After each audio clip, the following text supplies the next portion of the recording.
travel week is coming. And you can save 20% more on thousands of hotels between June 8th and 12th. Expedia. Oh, wait, no, that's me. Jocelyn, what are you doing? I'm like, wait, what is that? She's like, travel week is coming. Oh, I had this playing in another window. That was my, yeah. That's It's usually That's my kind of fault. funny. I'm like, that can't be me, on a right? trip? No, it's not me. I'm a professional. I know what I'm doing. Not. Well, hello, everybody. Thank you for coming. It is Misty's birthday. So we just did this a couple months ago with the four of us, and we had fun. So we're doing it again. And tonight is the last night. Julian is on vacation. He's back next week. He's been gone 6 weeks, forever. So speak of the devil, I see him in the chat. And Richard was first here. I see Richard. George is here, the antique nomad. I see Danny in there. I saw Mark, OG and Z, Miss Donna. I do see Dagny. I see Dagny now. I don't know if Dagny's told you, Jocelyn, but Dagny and I have started chat. Like, Dagny and I chat. Yes. And I send her things. I love chatting with Dagny. I'm like, hey. So, guys, tonight is Misty's birthday. So, happy birthday, 29. Misty. And 29. 29 forever. Me too. That's right. Oh, wait. All of us. And Jocelyn and I. I told Jocelyn we were doing this, but Dale and I conspired and sent a giant box to Misty, and it got there 2 weeks ago. So I am going to make Misty big first, and we are going to make her open this box live. And that will be her introduction. And then Dale is going to tell you guys about an amazing story that she sold something she bought for $4 for $700 this week. So you guys have to see it. And Paul is already hitting it. I'm going to open with a dolphin, and then I'm going to give Misty the full thing. So here's a dolphin. Super cute. Thank you, Paul. Okay, now we are going to make Misty big, and she is going to open her box. Yay! Here's my Big box. I'm sitting here.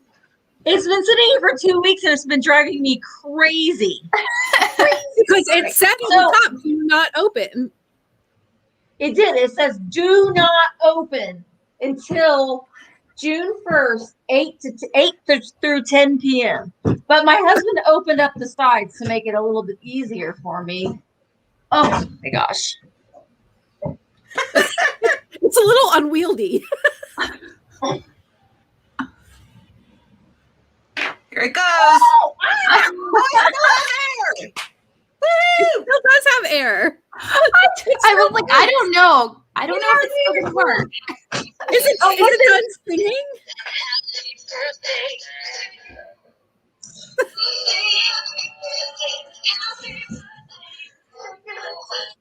It's a unicorn, and it sings. It's a singing unicorn. They call it my fan. Oh my gosh, there are presents in here. Hold on, there are presents. Keep going. Keep going. Oh. So here's number one. I was going to say, not only are there presents, they are numbered. You have to open them in order. Oh, my camera's going crazy with the focus. So, sorry. It's okay. Oh, I see something that says eat these. It's like Alice in Wonderland. Oh my gosh. My camera is totally not focused right now. It's so angry. They're very touchy.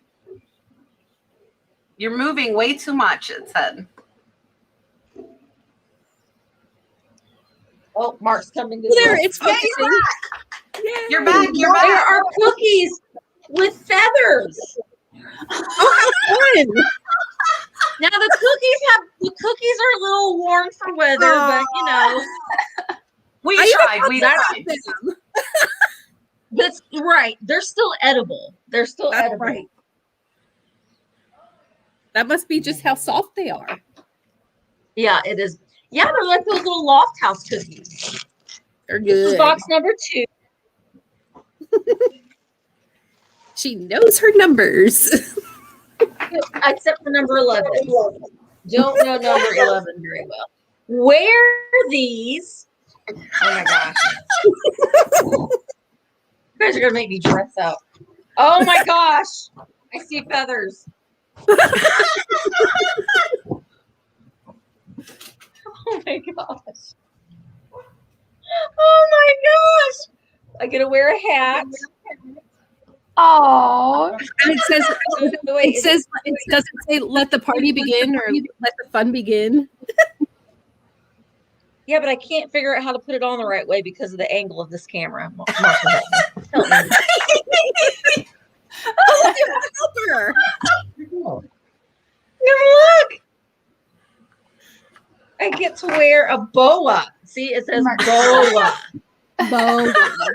Yes, this was not a secondhand boa. A brand new boa just for you. We did not thrift Brand that new. present. It's not from the strip club either. That's right. There you go. oh, you look fabulous. That is so much fun. My gosh, I hope you didn't send me any We should have boots to got get us me drunk. matching ones. I Yeah. almost sent all of you cookies. Oh, we should have done that. But I'm kind of glad Dale, that I didn't you win like 5 million little bottles of alcohol you could have sent her? I did. That's true. Remember, right No, before I went can't. live. I can't do that. Those days are long gone. To keep or resell. Pink is my colors. Thank you, Jan. I hope love that this pink. one made it better than the cookies. The cookies are gosh. still edible. We're seeing Dale's packing skills firsthand right now, everybody. Yes, How about it? Dale packs very, very well.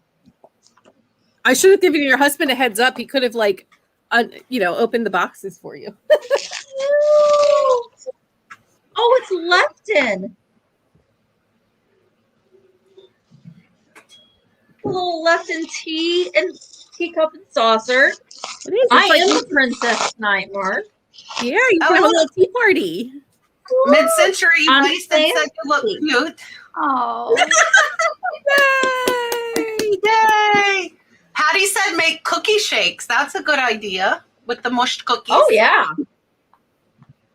And That was just empty. That was just a space filler. Okay, this doesn't feel like it has. that is the end. That is the end Yes, I'm sorry. That was a space filler. of all of the present. That was a joke. Oh, Mark. That one should have been like bubble wrapped. Yeah. So we've been planning this for like 2 months for her to open all of that. Oh my gosh.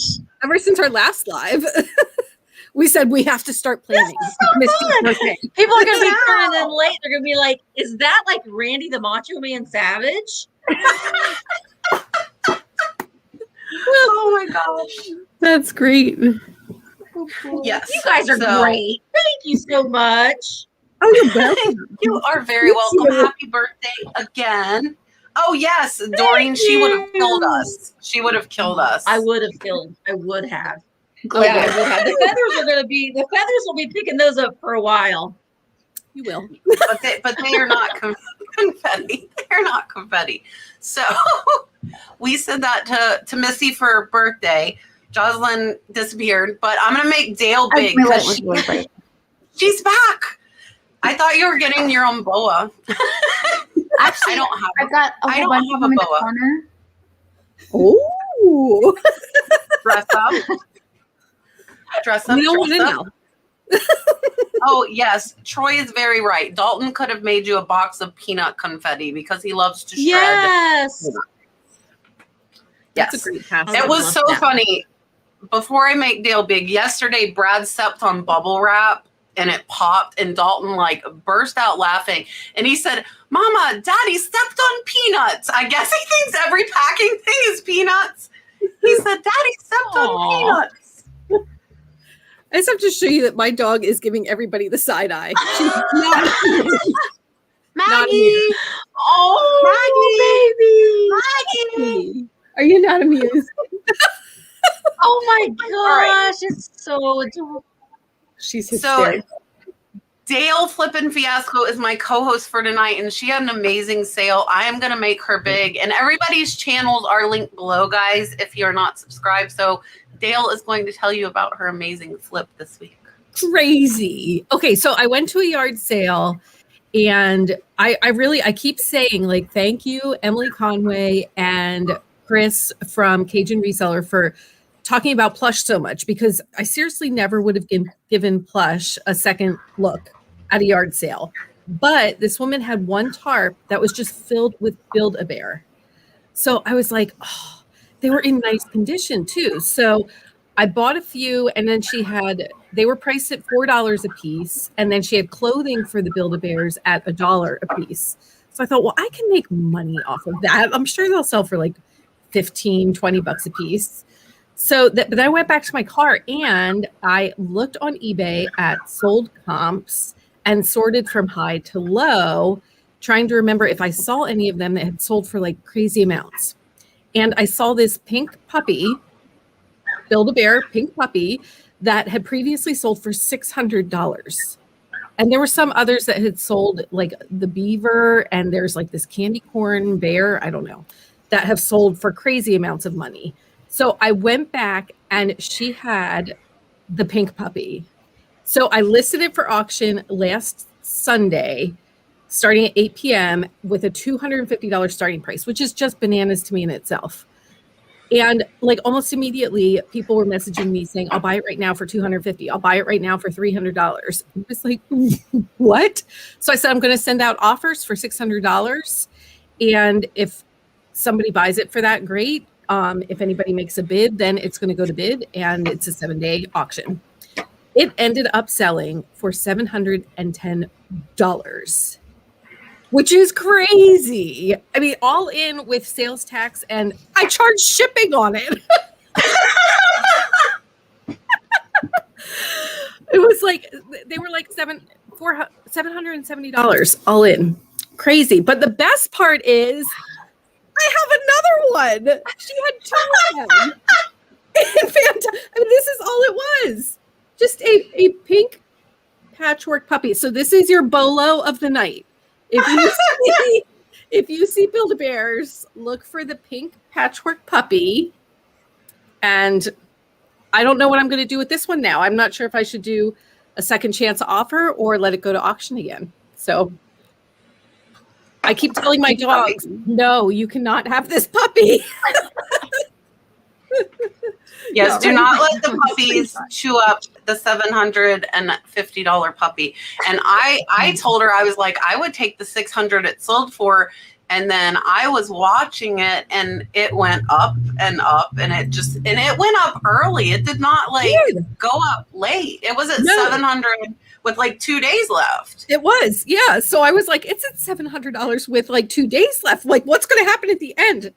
Spoiler, nothing happened at the end. I was so sad. I was screen recording it because I was going to steal it for tonight. I was going to put it in. I was hoping it would go to like $800 or something, but it didn't. That's awesome. I will take it though. I'll take it. Was it just like a limited release? I think it's it's like from 2011, I think, right? Because it's 11/11. Yeah, 11/11. I think it might be part of like a Valentine's series or something, but I still do not understand. But we love the That's puppy. awesome. We do not have to understand, though, right? Like, That's why right. people. We don't need to understand. We just need to. Don't say you thank you. aspire to be the customer that can spend $700 on stuff they don't want? I mean, isn't that what we all aspire to be one day? Like, I To be on the other end. Again, but Look, Roxy, Lori says she had that puppy. Maggie's not impressed with your puppy because you won't let her chew on it. yeah, Roxy's not impressed. Yes, I think that's what she's decided to do, Donna, is auction that second one again. That's what So, we'll do. We'll all see. right. I know, Miss Jocelyn, I will make big. If you guys don't know me, because we have almost 800 people in the chat, I'm Kat the Nurse Flipper, and welcome. We're doing lots of big screen tonight. So here's Jocelyn to say hello really quick. Or take well, forever. I don't care. Whatever you want to do. it's not my birthday, and I don't have a $700 puppy to show anyone. But hello and good evening, everyone. I'm Jocelyn, the crazy lamp lady, and it's good to be here. Thank you, Kat. You're welcome. Really all I got. I don't have a birthday or a $700 puppy either. So yeah, I can't believe that I'm the one that had the $7 puppy. Like, how did that happen? not $7. Listen, you're too excited. You're taking 100 off.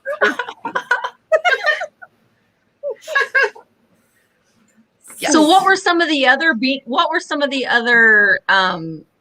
Build-A-Bears that were, you said one was apparently there's like a zoo series. So like zoo animals, like this, there's a beaver that a few times has sold for like hundreds of dollars. So Build-A-Bear, beaver. And yeah, like any like the zoo type of animals seem to do well. And then, like I said, there's this like orange bear that I think has like a witch hat on or something. It's like they call it a candy corn bear. I don't know. It's so crazy though. I sent it to Jocelyn and I sent it to Dale. I don't think, Misty, your Sony ZV-1 is acting up.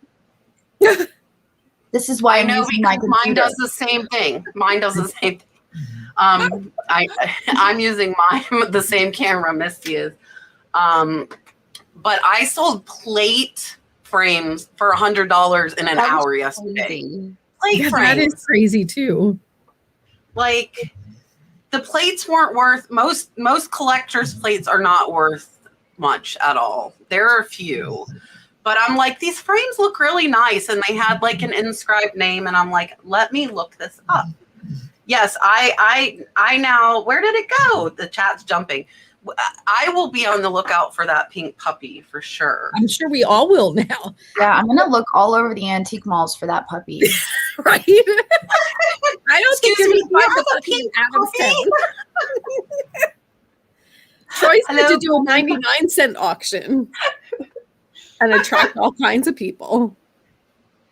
Hopefully, I'm assuming Richard dropped my Bubble Boy link. So thank you, Richard. But yes, Bubble Boy gets to me like the next day. So if you need bubble wrap, then get it from Bubble Boy. Because I love Bubble Boy. I did order from them. Yes, it got here super fast. And I started using the medium bubble because you get more bubble wrap than the large bubble. And it's like barely a noticeable difference. And you get like a whole bunch more feet. Yay, Misty's back. She's back. I'm back. For now. Oh, I've got feathers all over me. I don't have feathers in my house. It's going to be covered in feathers. I will let these ladies say what they do. What I do for like my breakables, I use small bubble wrap for like 1 or 2 layers, and then I wrap it in big bubble wrap and surround it by paper. That's how I do it. Yeah, that's how I do it too. Yeah, it depends on the item. I love American Bubble Boy. American Bubble Boy is awesome. Love them. Yeah, they are. And like I said, I think I said, thank you. Her hair is awesome. I got yellow this time because my dress for the reseller rally in Cincinnati has yellow. So I told her I needed yellow hair this time. We had to put yellow into the mix. So yeah, she is absolutely so fun, amazing, and it doesn't even take that long. I think it took her like 3 hours, and where I used to go, she didn't even do this many colors, and it would take her like 5 hours. So I'm really impressed that it doesn't take that long. I'm like, oh gosh, yeah. There's probably there's going to be more people that are going to see that pink puppy and be like, man, I had like the same thing. Like I had that puppy. Jennifer, there is not a Bubble Boy rep in the chat, but I have an affiliate link. That is my affiliate link. Mm-hmm. So I will disclose that. I actually messaged them, so I was happy. Somebody asked about your candy corn dish, Jocelyn. I can't find the comment to click on it, but they said it looks like a candy corn dish by your head. Oh, I don't know. Your bittersweet. Your bittersweet. Yeah, my bittersweet glass. Yes, Eric gave me this. I think that was my birthday or Christmas. That's from Eric. What? My kids are tells adults. Walter- All my kids. When she left, Yeah. you was telling the kids, get all your Build-A-Bears. I need to see Let them. me see everything. Jocelyn tells Walter to wrap them. I do, yeah, but we use bubble wrap and paper. We don't use peanuts. So we I use did switch to yeah. paper since the first time we went Yes. live together and we talked about that. Yes. I have not had a peanut, which is nice because I don't have shredded Yeah. peanuts everywhere. They get everywhere. They Yeah. really do. Paper is really, really nice because I don't know. I just feel like it's to me, I feel like it's more secure than the peanuts because you're Yeah. adding that like pillow all the way around it. So And peanuts like shift. And that's always my concern because we ship so many fragile things, and I'm always worried that the peanuts will shift and the item will get closer to the side of the box. And if the box gets like dented or something, like I'm always just really so we make a bed out of the paper and then we cradle it in the middle, and then we it took forever for me to relinquish control of the shipping to Andrew. And then It's Andrew hard. relinquished it to Walter, and Walter has been doing a very wonderful job at shipping. Brad does it when I'm at work, and when I'm here, I'm like, no, it needs to go in this box. And he's like, looks at me because he does it, 2 of the 5 days by himself. And we have not had, and I'm going to highlight that question, we have not had a lot of breakage. So obviously he's doing a good job, but I'm still like, no. But he looks at me like he is not too thrilled. What about Jocelyn's horse's lamp? I bought a horse lamp in today's video. It's a Hager lamp. I collect Hager lamps. I have 3. I have 3 in my bedroom right now. Yes. So I have 3 Hager lamps here in the bedroom right now. I have So the horse one in every room. Yeah. I'm a little obsessed with Hager lamps. So it was very exciting. And it was $95, 20% off. So a lamp like that is probably worth upwards of $250. So if I wanted to sell it, I could. And one of the key factors was the fact that it had the original finial. That was like, what? Because a lot of the times the finials get, taken off or lost. And so the fact that it had its original finial was just amazing. But do you eventually though, like, and I do this, like, do you use them and then if you find another one, you will replace it and sell that one? No. Or not with the Hager? With a lot of no, things. not with those. Yeah, with a lot of things I do. A lot of things I'm like, okay, I'm tired of this. I'm bored with this. But the Hager lamps are the one thing that I have a really hard time. Like I have 3 giraffe lamps. I have an elephant lamp. And I don't know if right there on the end of the dresser, that's the elephant lamp right there. So I have an elephant lamp, and then I have a koi fish lamp and a bird lamp downstairs. And I have a pine cone lamp. I have all the lamps. All the lamps. Up to your name. Susan said eBay sales slow. Does eBay just shut down on Sundays? So if you've watched my videos, I've been really slow in May. I'm actually down like $3,500 from my normal. Even still with having a $1,500 weekend this weekend, I'm still $3,500 down. eBay is a roller coaster, and we did really great Friday, Saturday, and Sunday, Monday were slow, but we still did 1,500. But eBay is rough. eBay is stressful. I would have been, if I was full time, I would have been really, really stressed out this month. I would have been very, very stressed out.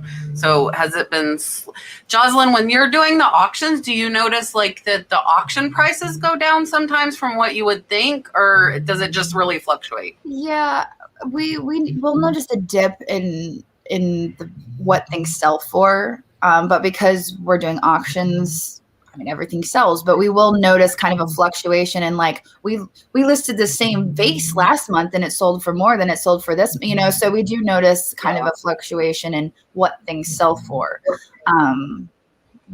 and so when everyone else is talking about slow sales, we're looking at like, well, things aren't selling like they were, it's kind of a different thing, but yeah, so that's kind of what we've dealt with. And I think the holiday weekend does affect things too, with it being a holiday. Yes. I think that can affect it. And I saw someone else say that people are paying their taxes right now too. And it's the end of the month. And there's like a lot of different factors, I think, that factor into that. The end of the month, it's tax time, it's a holiday. Well, and things are starting to open up again, so people can start spending on experiences again and not things. Yeah. Yeah. Who is that from? Is that Salmon Falls? Let me see your mug. Yeah, it is. I'm like, what are you drinking? It's one of their early ones, so it's not marked. But it's the berry pattern, right? It is, yeah. Berries. It is. I got it at the Goodwill. That's the best place to get it. Or auction. That's where I like to get them. I'm dealing with eBay breakage, nothing valuable. I haven't had any, let me knock on my desk. I have not had breakage in several months. And I have heard and I've seen like some post offices are rougher than others in my experience. So stuff that would go, I want to say it was Texas, like somewhere along that route from Florida to Texas, I would get more breakage, but I haven't noticed like an excess of breakage on anything. Anybody else? I like shipping plush more than breakable. We haven't had. I told her to bubble wrap the pink puppy because it was the $700 pink puppy. I did double bag him. Yeah, just in case. That's right. Double bagged in a box. Insurance. I'm not froze up though, right? I wanted to hand it over to the postal worker, like, please take care of this. Right. Yeah. Did you, and you, oh my gosh. Okay, my bad. I was trying to open another StreamYard because my StreamYard's frozen. Oh my gosh. That was okay. Crazy. I'm going to run StreamYard from my phone. That's my solution to this problem. That was a little crazy. Well, I can see us, but I can't, like the chat's frozen, so I can't see any comments right now, unfortunately. Troy said I was pumped at my $300 lantern and Dale's flipping $700 stuffed animals. Oh boy. That was fun. It's so crazy. Like it's poor Misty bumped out again now. I'll be back. It's this. Oh, look at we got dual cats. Oh wait, no, don't dual cats. Oh no, wait, I was just trying to see the comments. Coming in. Mine's not working. Listen, Dagny.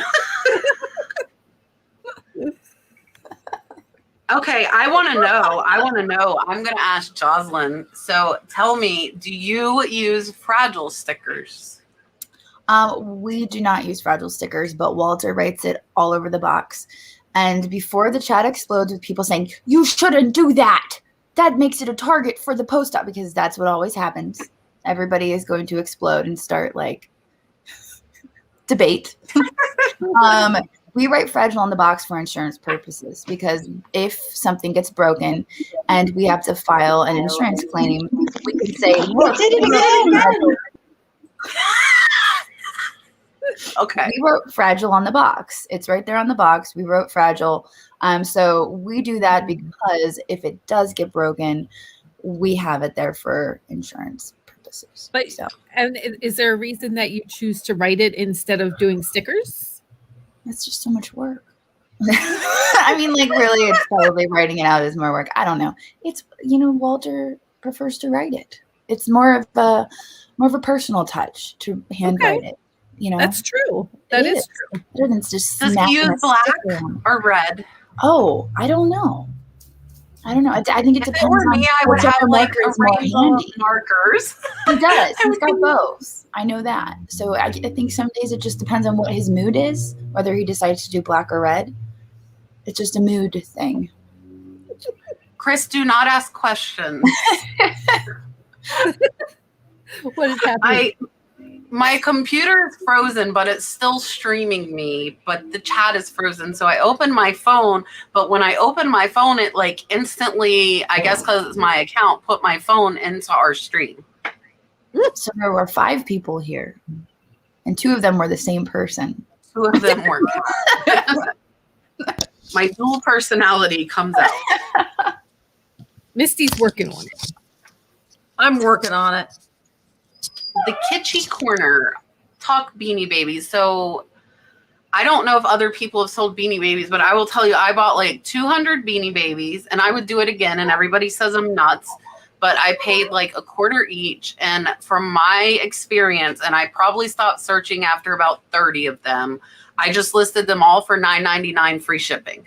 But shipping is like $4, and I paid $0.25, so I make $5, $5, and they were really easy to list. So I don't know if they're still really valuable ones, and I might have sold a valuable one for $9.99, but for me, it wasn't worth the time when it was apparent that 90% of them were worth $9.99 free shipping. I just gave up searching. So Did you though at least search previously sold to see if any, like if you had any that had previously sold high? no, because Beanie Babies are like the queen of money laundering, I think.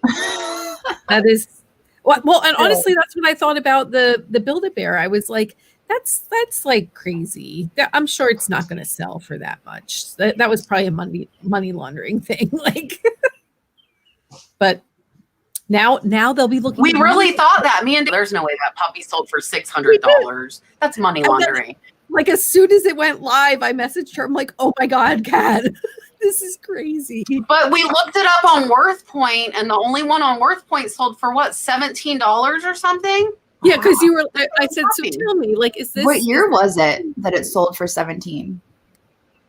I don't even remember that we looked. But you said it was because of the category that it was listed under, right? Like WorthPoint only does collectibles. Oh yeah, because WorthPoint only shows collectibles, so I feel like there were probably more sold, but in plush. So WorthPoint, right? Because WorthPoint only shows the collectible sections, right? I think. Do you know, Jocelyn? I know you use it like so. I don't know. I mean, that makes sense. It does make sense. Yeah, I don't know. Melissa, you did, but she's wearing 2 of the gifts. She's wearing her boa and her hat, and her balloon is kind of behind her. And then she got Her teacup. It goes melted perfectly with your cookies hat. and a teacup. Finger up. Oh, did you look? I thought you froze with your pinky up. That's what it looked like. I was like, oh, that's a good time to freeze. And the balloon sings, but he's probably losing his singing power. Hit it.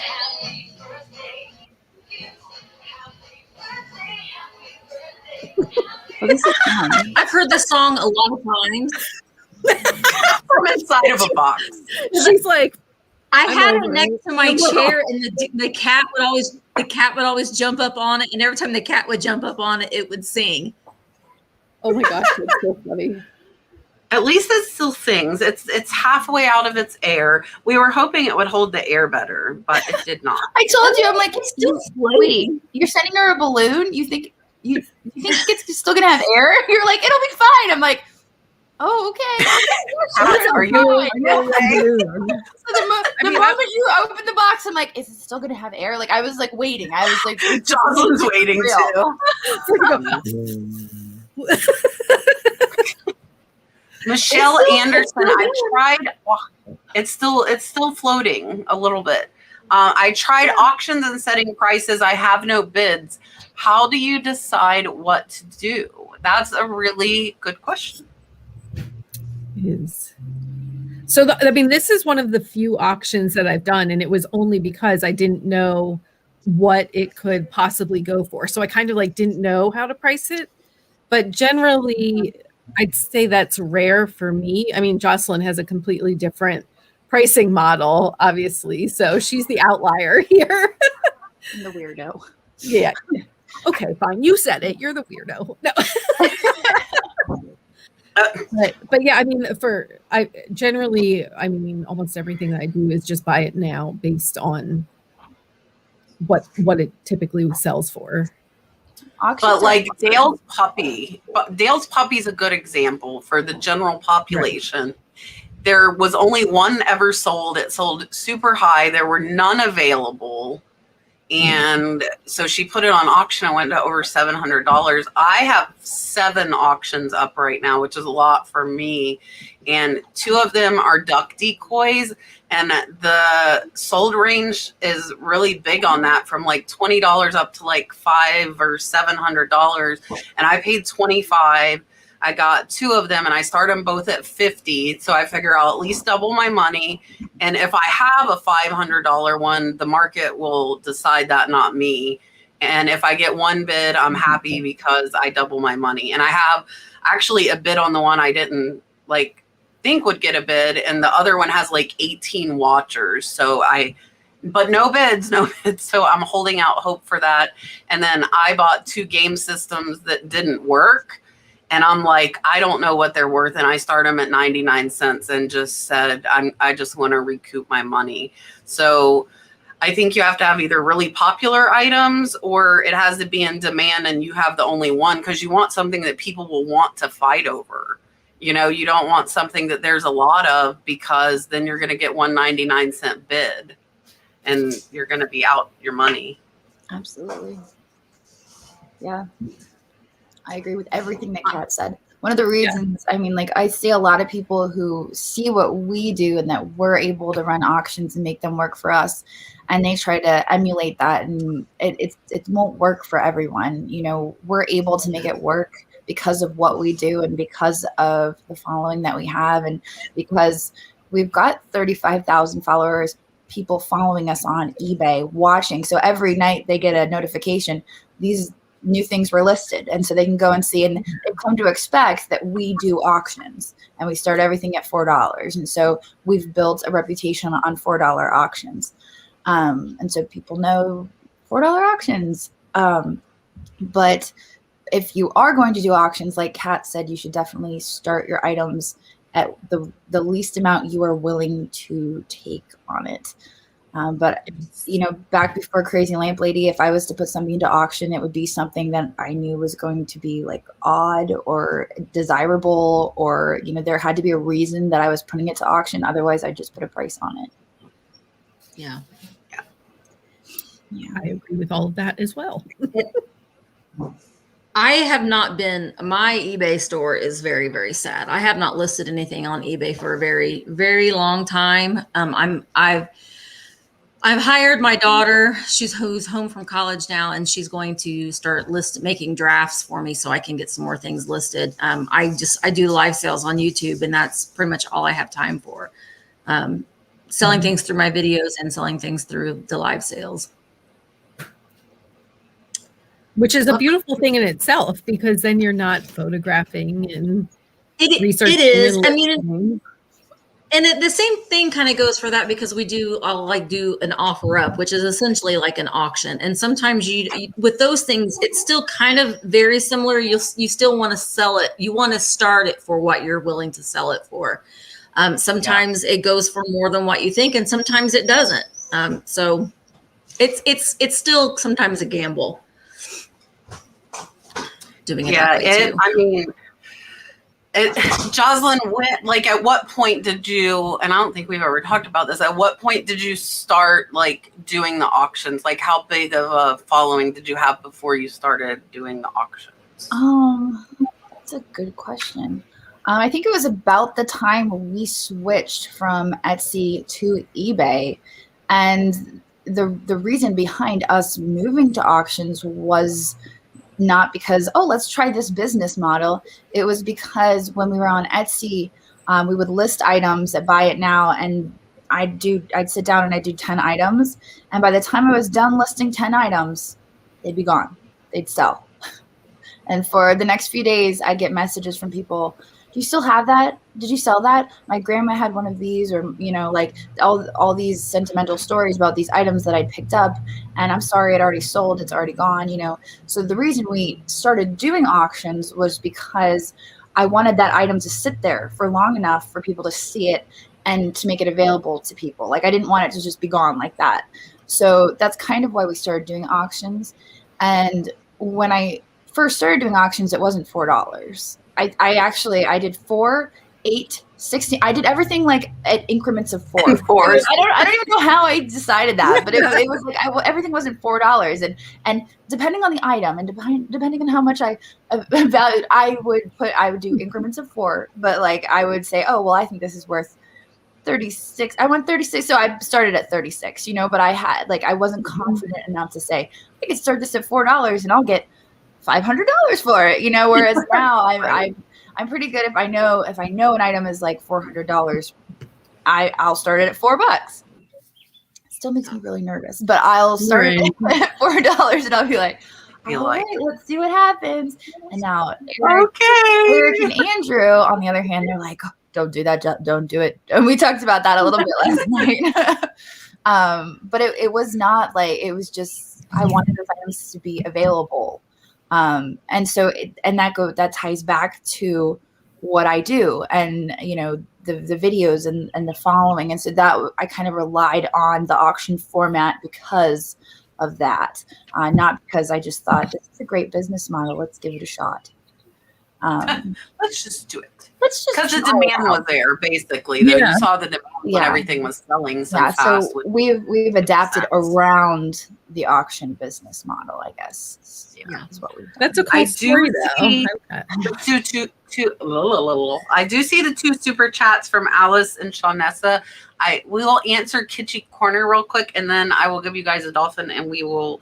Alice just sent a super chat. She didn't have a question, but Shawnessa has a question. How do you decide what to keep and what to sell? Full disclosure, I keep everything. So for me, full disclosure, I keep nothing. I'm the total opposite. I've thought about it with the pottery. I really have. I do keep what my viewers send me. So I have like a space on my shelf where if I get gifts for my viewers, which most of it is dolphin memorabilia because everybody knows I love dolphins. But I'm just like such a reseller that nothing's high if I really like something. So it takes longer to sell and sits on my shelf. So I look at it longer. Right. But I don't keep anything. And Brad gets so mad because I find stuff and he's like, she's not going to let me keep that. He knows. He's like, if it'll sell for more than $20, like I can't have it. I do like, I'll look for stuff for us, but not collectibles. Like I look for stuff we use, like maybe like kitchen appliances or clothes or shoes, like for Dalton, especially because he's so little and growing. And Dalton toys, that is the exception. Dalton has like 500 toys. So he gets to keep everything. What do you guys do as far as like what to keep and what to sell? I think Misty and I both raised her hand that we're the same, right, Misty? Well, yeah, I keep things for a little while. Like if I see something like, oh, I kind of really like that, I'll keep it for a little while. But then it's usually no longer than a year. I'll sell it. I'll decide that I'm ready to move on. I'm ready to start collecting something else, and I'll collect that thing for a year, and then I'll sell it. So it's a constant evolution of things that I collect. So, but honestly, sometimes I will do a haul video, and it's something that I'm thinking that I'm going to keep, and someone will send me a message about it and want to buy it, and I'm like, okay, well, I'll sell it. Right. That's what, like I kind of do the same thing. I mean, if there's something that I actually like, I'll price it high enough that I think it's probably not going to sell at that price. So then if it does, I'm like, well, okay. Yeah. I've got a train about to go by, so I was muting myself, but now everybody's going to hear the train. And we'll hear the train. That's okay. That's fine. It's kind of, I'm the same way. Like there's certain things like the Hager lamps that I hold on to, but a lot of the stuff I'll buy and I'll hold on to it for a little while. And then I'm like, you know what? I'm ready to move on from this and go on to something else. I think it's because we see so many things. Yeah. We see so many things. And then I'm like, ooh, you know what, I like this more than I like that. And so it's easy to like, and Andrew actually taught me the concept of a revolving collection. And I really liked his way of describing it. And it's like, even because he collects coins, and for him, it was like just this revolving collection, and he's okay with getting rid of stuff because there's always better and cooler, and you know, so it was like, I like that concept. I like it. I can, I like that too. We need like conductor hats for when the trains come. This is my newest collection is this Anderson pottery, and this is Eric's fault because he brought me a box full of it for resale, and I was digging through the box and I was like, what is that? And look, there's little owls. Oh, I love owls. Owls are my thing. Look at that. Isn't it so cute? Isn't it, there's like a little dove. It's a dove. Look. It's out of birds generally, right? They make like sea animals too. I wasn't as interested. I sold all the sea animals, and then I kept the woodland creatures, and then I bought this one on eBay. I bought this for me. Off of eBay. Wow. I paid my full retail off of eBay. Off eBay. Which we do for that a reseller is a big thing. That's a big thing though. We do that sometimes. Yeah. Okay. Alice just sent, I don't know if it's a super sticker because I can't see it, but Alice, thank you. And then Shawnessa has a question about Dagny, and I'm going to give you guys like a dolphin at the same time. Super chat. And this question is for Jocelyn, and she wants to know where can I find a Dagny? Well, there is an actual Dagny in the chat. But Jocelyn doesn't want you to take her. I'm trying to hire an assistant. Do not take Dagny. It's very stressful being responsible for someone else's livelihood and to find quality workers. Do you interview them or do you know them? And you just got a new employee not very long ago too, right? Yes, we have several new employees. Some are mystery employees who do not speak. Who will not be seen. Those should not be named. Yeah, so I met Dagny at auction. We met through auction, and she came up and she's like, I love your videos. And I'm like, oh, and so like that's kind of how we met. She had watched the videos and we met at auction. And this auction that we went to, it was like every month. And so I would run into her like every month. And so I would look forward to running into her every month just because she was so friendly and so nice. And like, we didn't really like talk a whole lot, but I was like, oh, there she is. Hi, Dagny. You know, so it was just like, I really liked her and stuff.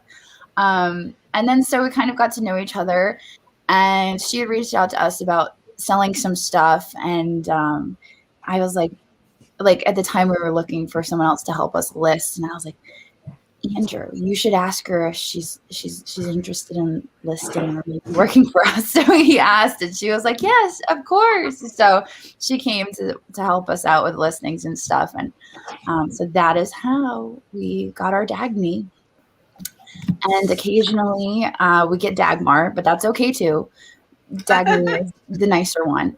And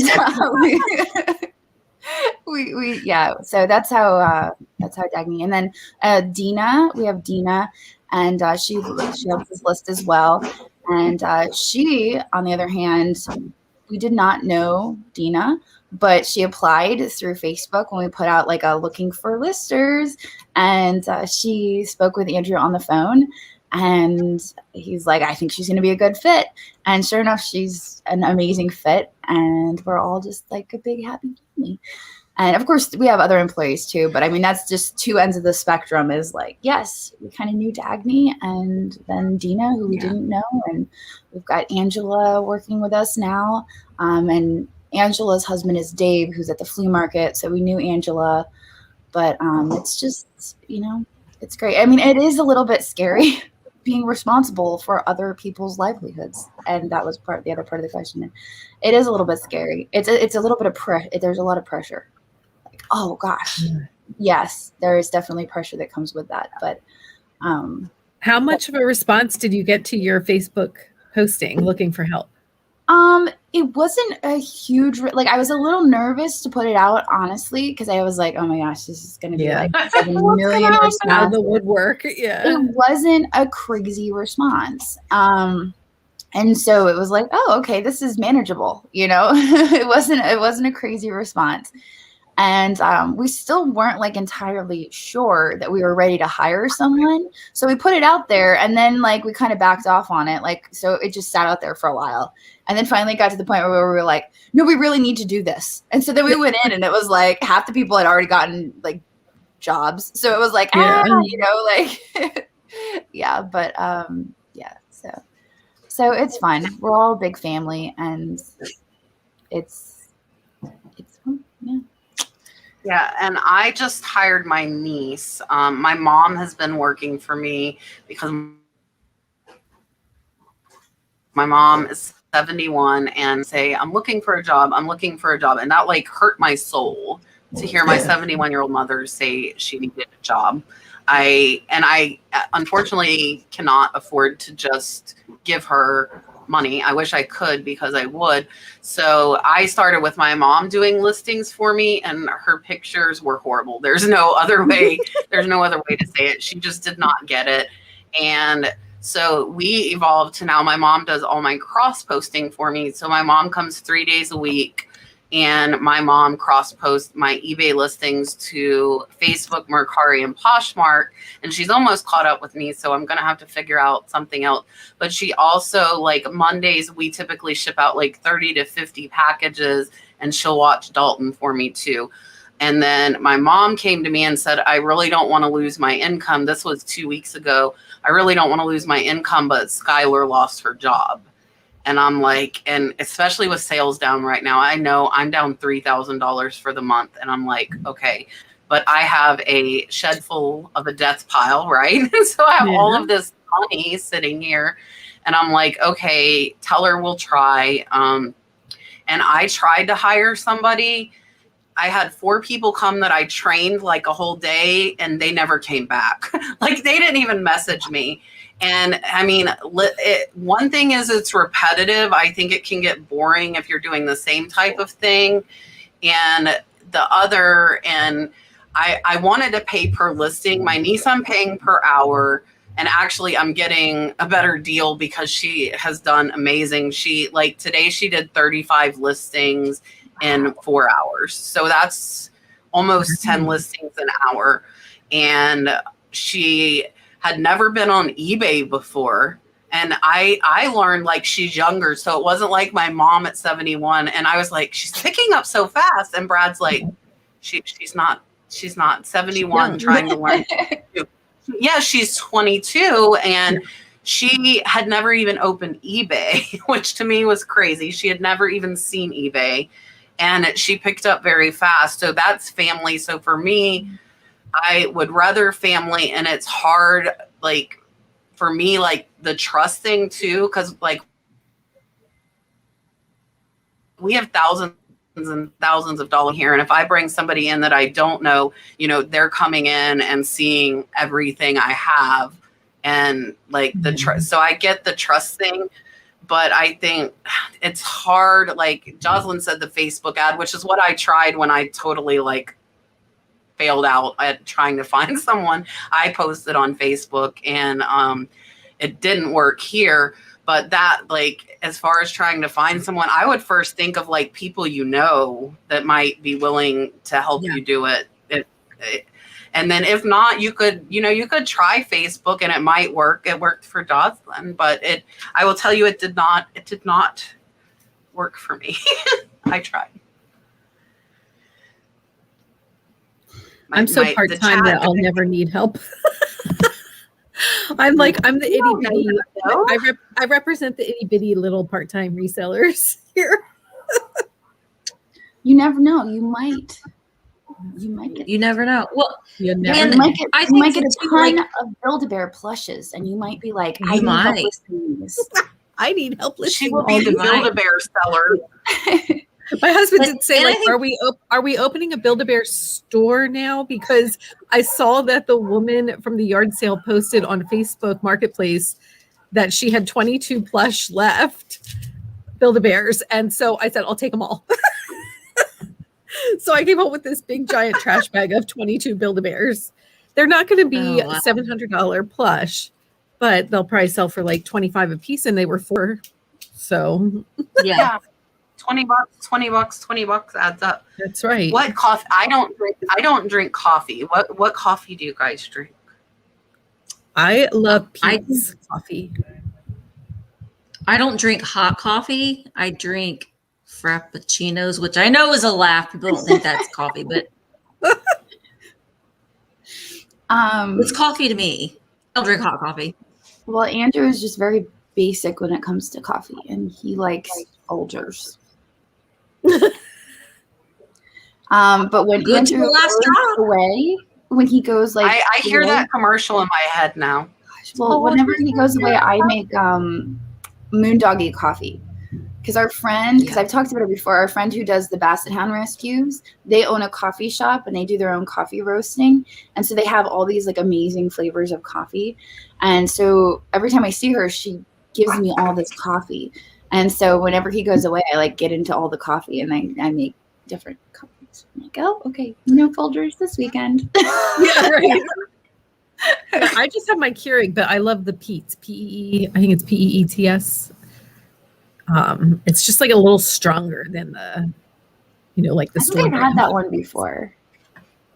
Yeah. I get my caffeine from Mountain Dew in the morning. You love That's my Mountain Dew. coffee. With Jet vanilla. fuel. Misty, there's a question for you. Do you collect vintage hankies and how do you display them? I don't collect them. I had some, and when I did, I used them as like a valance over my kitchen window. So if you just have a curtain rod, you can drape them like diagonally, almost like a curtain valance. I've also seen people put them in, those little things that you see like collector spoons in, like the little collector spoon wooden racks. And they've like taken the hankies and like pushed them through those little slots so they hang that way. And I think that's kind of cool. I would always just I would look up a Pinterest of vintage hankies, vintage hanky displays on Pinterest, and you'll see all kinds of ideas. Yeah. Whoa. How do you price for shipping? Calculated. Calculated. And Ooh, what we we're mean by doing our fast calculated, we put the weight of the item and we add a little bit for the box, and then we put the dimensions. And I think the biggest thing, especially if you're new, is if the dimensions are going to go over 12 inches by 12 inches by 12 inches, you better put what they're going to be, because when you jump from 12 by 12 up to 14 by 14, it can sometimes be a $20 or $30 additional cost. So if it's a big item, make sure you know what you are, what size box, because otherwise you're gonna learn, that. Paul, I think there are still reseller rally tickets last I heard. I do not think it is sold out, but it might be. There was another question. It was Jocelyn, and I think it could be answered like by everybody. It was a horsehair pottery bowl, but they said they can't find the value. So for you guys, for everybody, if you can't find the value of something, how do you look it up? Who wants to go? Jocelyn, you go first. Yeah. Me. Usually They asked you. Well, I don't do a whole lot with Native American stuff, and horsehair pottery, I'm assuming, is the Native American, because I haven't even really sold a lot of that. Yeah. But I would look at comps. And if, whether or not it's signed or whatnot, I would just look at what other pieces similar to that are selling for. Maybe that's a piece that you would put to auction based on what other ones have sold for, and kind of put it in that range, what you are willing to get for it, and see what happens. Kind of like Kat and her decoys that she was talking about earlier, like whatever you'd be willing to accept for it, put it to auction and see what happens with that. You know, maybe someone else will look at it and be like, oh, that's by that famous person, such and such. And then it might, you know, bidding might get started on it. And you just never know. Those are the items. Yeah, and that's what I do. That's similar. Yeah, same thing. Like you might not find that exact bowl, but you could find another horsehair bowl that's about the same size. And like Jocelyn said, whether it's signed or not signed and the colors. And I price like based on that. And I also, if I can't find anything similar to the piece, if I know the potter, for example, I'll see like the price range of that potter, what they're selling at. Like my Merritt Island, I have a piece up for $300 because little tiny pieces are selling for over $100. So that I just pulled out of my hat, and that's a piece that I'm staring at right now that is one of my favorite, and it can continue to sit there until somebody decides they want to give me $300 for it, and I'll look at it. Yeah. You know, and I use Worth Point. I think Jocelyn does too, because eBay only holds the 90 days. Terapeak holds a year, but Worth Point has 10 years of history. So you might find it on Worth Point, but you have to decide if that's of value to you. For me, it is worth it for me to pay. I use Worth Point probably, I'd say 3 to 5 times a day. Typically, I use Worth Point a lot. I think sometimes though too, I if I'm like looking for something for a while, I'll even pull out the good old Google image search, and it'll sometimes lead you in the right direction for you to research a little bit more. So that can sometimes help. And I think sometimes if you just put in all the adjectives you can, it will pop up things that will help lead you to the right direction as well. Yeah. I think the pieces that drive me the most nuts are the ones with the signatures that are just squigglies, and I'm like, that you can't read. What does it say? And I'm like walking around the shop, and I'm like, Dina, what is this? Walter, can you make this out? Like I'm literally like going up to everyone, and I'm like, what do you does ever it get say? it like a piece of paper and a crayon? And I'm like using my phone to like zoom in on it, you know, and like swoop out, and I'm like, I'm determined. I've even taken like the putty that you used to like, you know, put a poster on the wall when you were a teenager. Like my kids still have that. So I'll like in there. push that in and like try to lift it up and see if I can read it. Those are the words. Oh, it's bedtime for kiddos. Good night, kiddos. Andrew just came and shut the door because he knows they're going to be like, I don't want to go to bed. Susie says, what is the best place to search for an item's value? I think that's basically what we just kind of covered, though. And how do you learn about all types of vintage glass? For me, it was, you know, just like antique malls. You can learn so much from the antique malls just walking around looking at pieces, even if you're not necessarily there to buy the pieces. That's what I was going to say. You don't have to buy it. And being like, oh, you know, and then you learn something new every time you go to the antique mall because you're like looking at and you're broadening your knowledge every time you go to the antique mall. But also there's a ton of Facebook groups that specialize in different areas of glass. You know, there's like a Fenton group, there's a Murano group, there's all these different groups that just specialize in certain types of glass. And if you join the groups, they're constantly posting like, oh, look at this piece I found. One of the groups that I really enjoy, besides the Murano group, of course, is the French glass group, because some of the French pieces are just absolutely beautiful. And that's one of the groups where I don't usually have anything to post, but I'm always creeping in there like, oh, look at that. Oh, that's soaking up the knowledge. Yeah. Well, honestly, if you watch a lot of Jocelyn's videos, you're going to learn a lot about glassware. So she's kind of doing the research for you, and you're just kind of you're soaking it all in. Yeah, watching the YouTube videos, and like Jocelyn said, I've just started going to antique mall, but like she said, like, and I feel with a lot of stuff, if you touch it and feel it and look at it, you're going to remember. So you're seeing it in an antique mall for $100, but you might see it at an estate sale the next week for $10, and you're going to remember that, you know, because you've touched it and you've looked at it and you've felt it.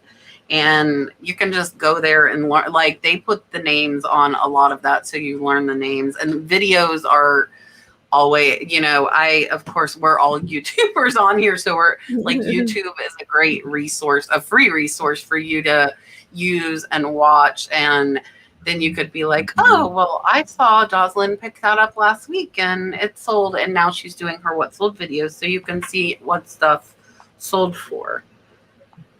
I'm trying. Well, and sometimes I think sometimes if you're looking for a certain thing and you just kind of, it's in your, and you kind of put it out there in the world and it never fails. It seems like your next trip that you go to, you have something in your mind that you're thinking about, and then you end up seeing it and you're like, there it is. And so that just kind of, it sticks with you. It stays in your brain. And it's funny, some days you find like all of the same type of thing. I haven't been in the flea market in forever, but last time I went, I think I found like 5 cloisonne pieces. You know, it was just like, that's what my eye was like going for, was like, and I would pick them out. You put it out in the universe sometimes. Yeah. And Misty is Vintage Junker. Oh my gosh, I always mess up your name. Vintage Junker. I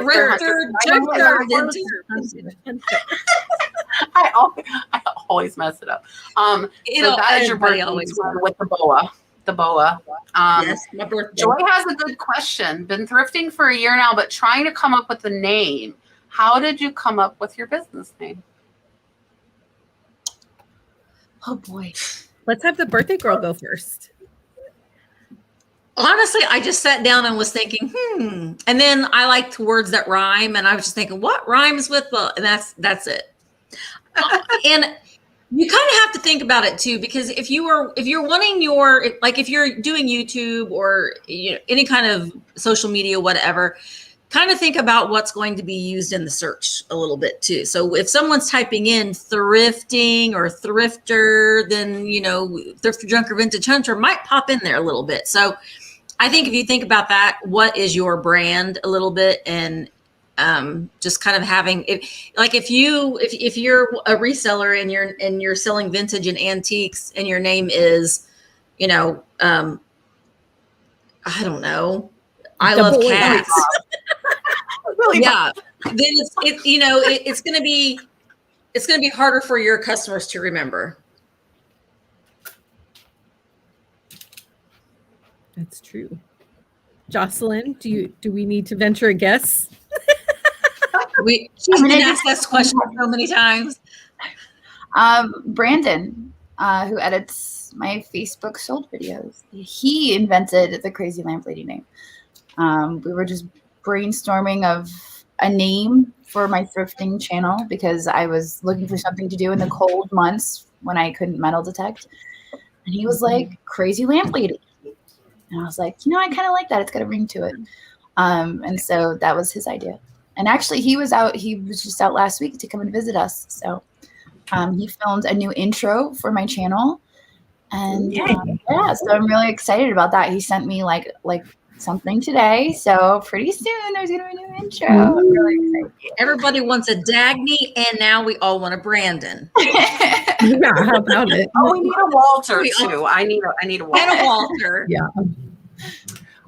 Mine, I'm a nurse and I flip stuff. And I think, like Misty was saying too, you want something that's kind of memorable, and like the nurse flipper, and then you build the brand. It takes time. And like now, even if I quit nursing, I would still be the nurse flipper because that's the brand that I've built. And I wouldn't change my name. I've had people say I should, and I'm like, no, like I think it's memorable. I think it's easy. And I think people remember it, and it just fits me now. And whether it fits me in 10 years, I'll still be the nurse flipper, if that makes sense.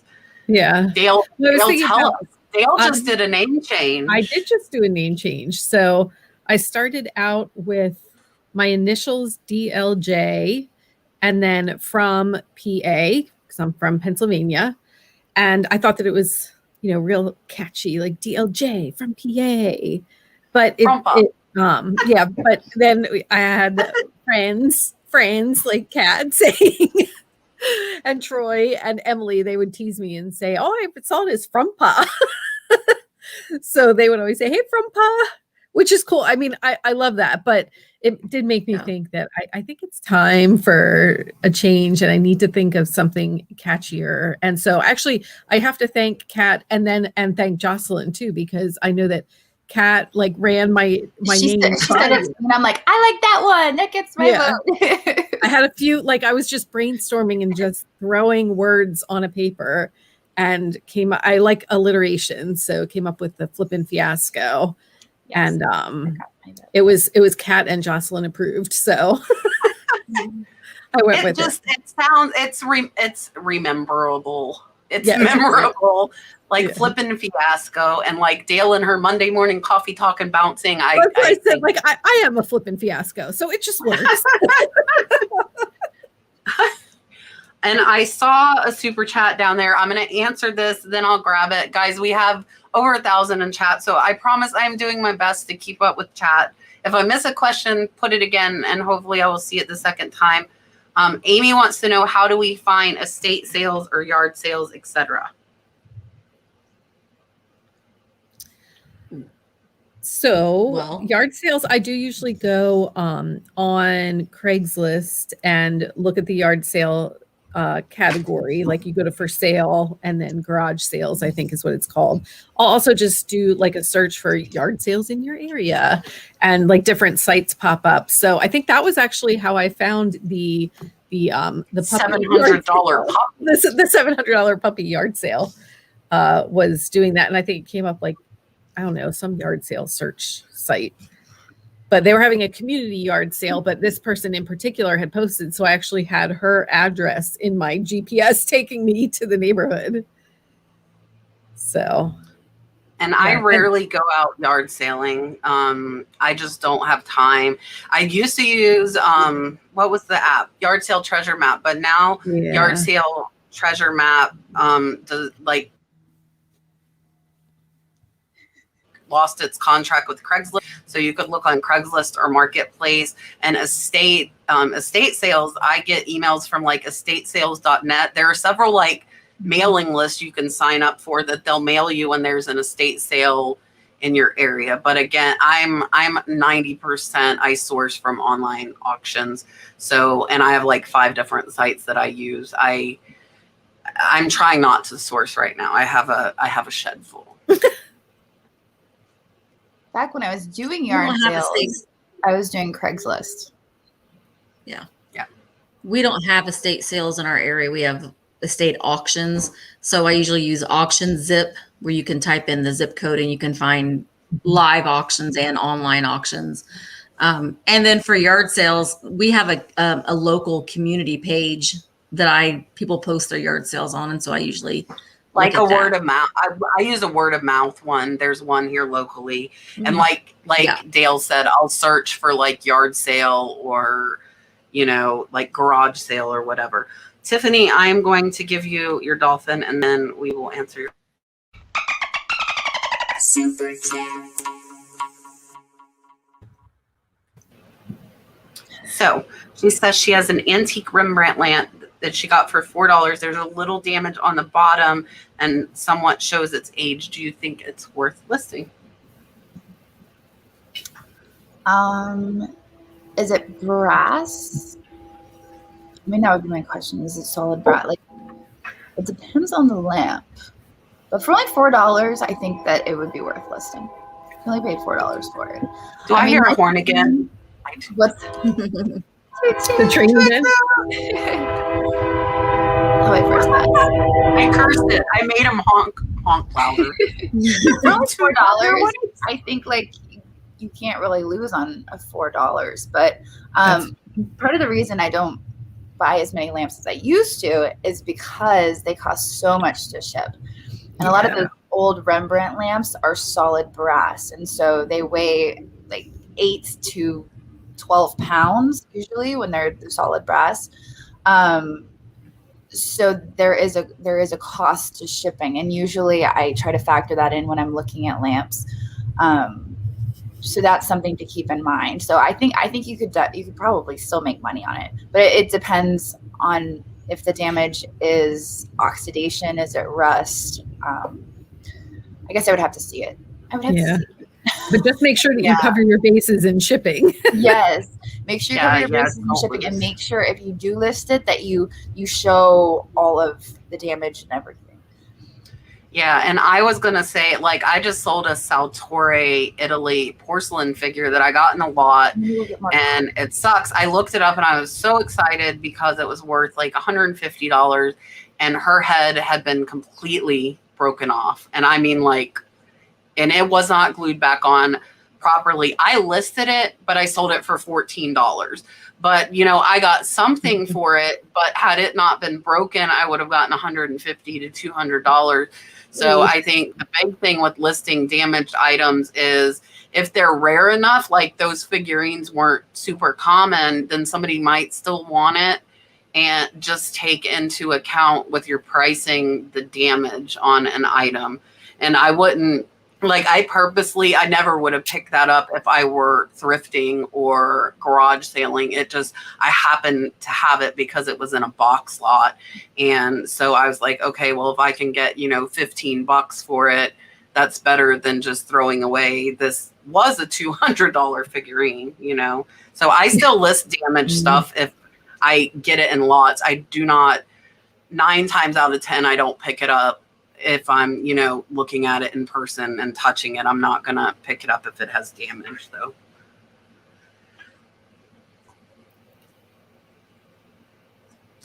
Anybody? Do you guys sell stuff with, like, I mean, do you just notate it? I think if you get it, I wouldn't pick it up, most of it, on purpose unless it was super expensive and the damage was minimal. Yeah, no, like I can hear myself, like if I'm looking at something, I hear Jocelyn in my head, oh, chip, it's got a chippy. So, Jana, the reseller rally is this Saturday. It's so crazy to say that. I will tell you guys, when I bought my ticket to the reseller rally, I bought it early last year and I had 200 subscribers.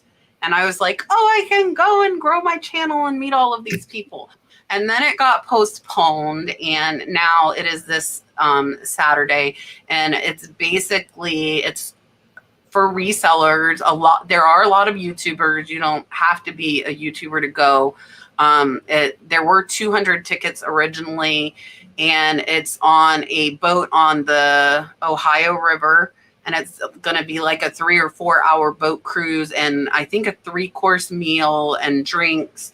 And then Friday night, they're also doing like a big get together with all of the resellers at a bar. And I think it's Newport, Kentucky. So I think I'm the only one here. I've never heard about this because I'm close to all of this. I'm like, why am I not hearing about it? Come join us. Come on, I should. It's Saturday. I think there are still tickets. So myself, and I know Kayla has been in the chat. Kayla, the homeschooling picker, we have we got an Airbnb that's like 3 minutes from there. It's in Newport, Kentucky. I think right across from Cincinnati. I'm just going to put it in my GPS and go. That's the plan. That's like 3 hours from me. It's 12 from me, and I'm driving. Kentucky? I'm going to.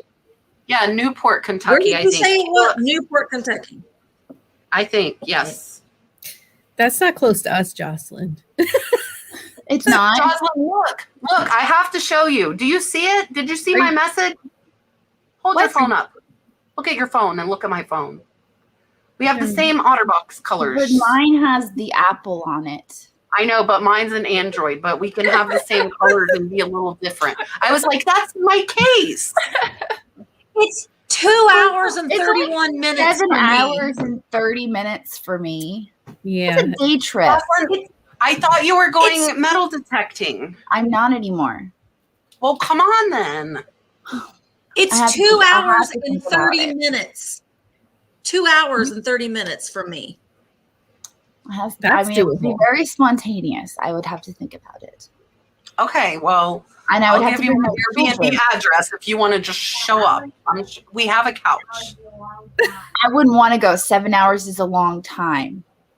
That's what Ashton said. Juliet says, me too. My kids are just eavesdropping on the whole thing. They're just listening in. They are. I think Dale and I, who are up top, are part-time resellers. Misty and Jocelyn, I believe, are both doing full-time. So Tacky is Me wants to know, how long from when you started reselling did it take you to make a living full time?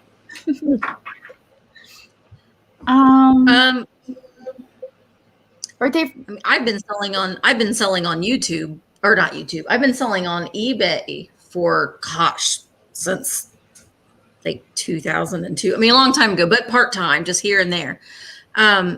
It took me about a full year of serious thought about leaving my job and doing it full time.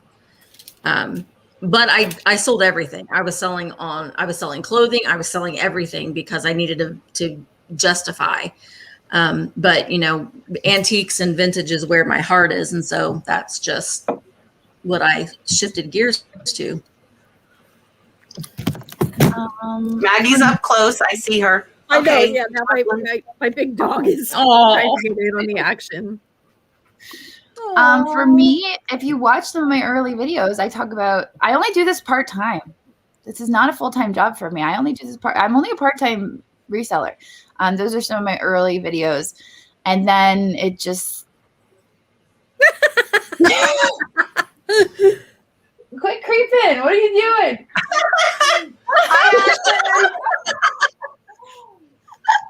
Ashton, we see you. Ashton. You got a red shirt on and blue shorts. We still see you. I'll be back. So yeah, I honestly, I'm such a safety I'm in marketing. I'm not in sales because I'm terrified of living off of commission, basically. So I don't know if I would ever be able to pull the trigger and do this full, without having another source of income. I would like to, one day. I have a mark. So my husband, I mean, if I was doing this without, if I was single and I didn't have Mark's income as well, I would be scared to death too. I honestly would. So it's I feel a lot safer doing it. But I mean, we do both need to work. I mean, we have to both work, but I have that safety net in him to where I know our bills will still get paid. We may be eating ramen and peanut butter and jelly, but yes, that's my thing. I'm not big on giving things up. I have, we have our lifestyle, and I'm not really willing to eat ramen and peanut butter sandwiches. So that's why I sold $140,000 last year, and I'm still not comfortable going part-time. And it's for what Dale's saying, I have my house and I have my car, and my income is the only income. My husband stays home with the baby.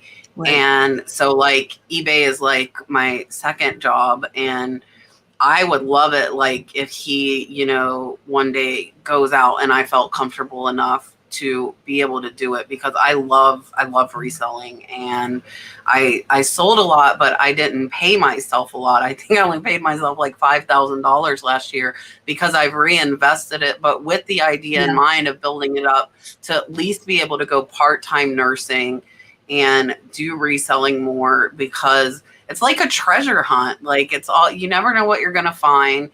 And when a puppy will sell for $700, yeah, I love reselling. One big puppy away from going full time. From just going all in. And if I find that pink puppy, I'm just going to. Now, someone said, Dale, you're one pink puppy away from. Yeah, I saw it. I would need about 10 puppies a month before I would $10 $700 puppies a month before I would say, okay, I think I'm comfortable with this now. But that's the thing. How do you know you're going to find another $700 big puppy? And you don't. But maybe next month you'll find a $1,200 puppy. That's the dream, isn't it? Right. It keeps us going. Yeah, it is what keeps that is going. true. Okay, Jocelyn, you started. So you said in your earlier videos you were part-time, and then what? Yes, I was part-time, and then it just, the challenge of putting out. gosh. Every time you talk, I say feet. There's a foot.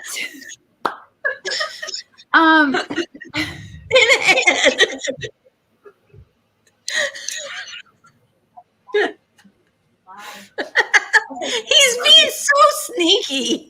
He's going to bed now. So the more I was doing the YouTube and the more I was going out sourcing and I was buying more, it became like I had to start listing more. And so it was like, as I ramped up the YouTube, I had to ramp up the reselling. So it was just like, It's true. I had to become full-time doing both. And it was just, to the point now where I'm sourcing so much that I need a team of people to help me do both. But that's like the dream. I'm like, okay, if my niece can list and my mom cross post, then I can just source. Because that's like but I would still list. Because that's me, and I know that's Jocelyn as well. Like, yeah, this weekend I was listing. I mean, we have a team of people Monday through Friday, but over the weekend, sometimes I need to step in and I need to fill in. So over the weekend, I think I did 25 listings one day, and she 20 does listings the other. Like, so I'm sitting at the computer doing this, and the kids are like, "Mommy, we're hungry." I'm like, "Okay." Let's throw a pizza in the oven. It's like 9 o'clock at night and I'm throwing a pizza in the oven, it's like, but then we sat down and watched a movie together and it was, it was nice, but it's just juggling everything. I think that goes into creative vintage question. How do you find balance? It's hard. It is hard. Very hard.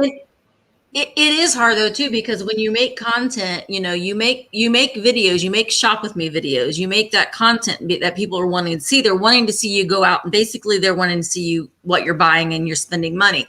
But then you're left with all of these things because you're putting out a video every single day and it's a shop with me. So you have to have that content.